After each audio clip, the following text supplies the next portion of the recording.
Aklat ng unang Korinto, chapter 14, verse 26 to 33. Gawing may kaayusan ang lahat ng bagay.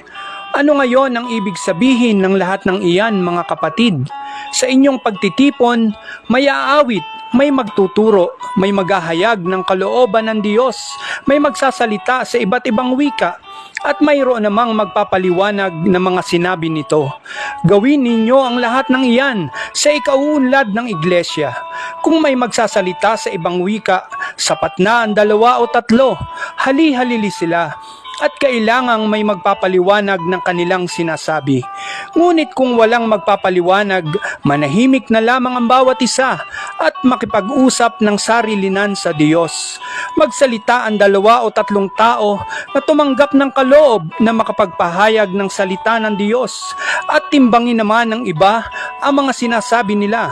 At kung ang isa sa mga nakaupuro ay tumanggap ng pahayag mula sa Diyos, tumigil naman ang nagsasalita, sapagkat kayong lahat ay maaaring isa-isang magpahayag ng salita ng Diyos upang matuto ang lahat at mapalakas ang loob nila.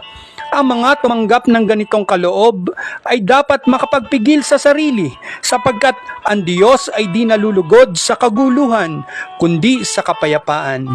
Amen.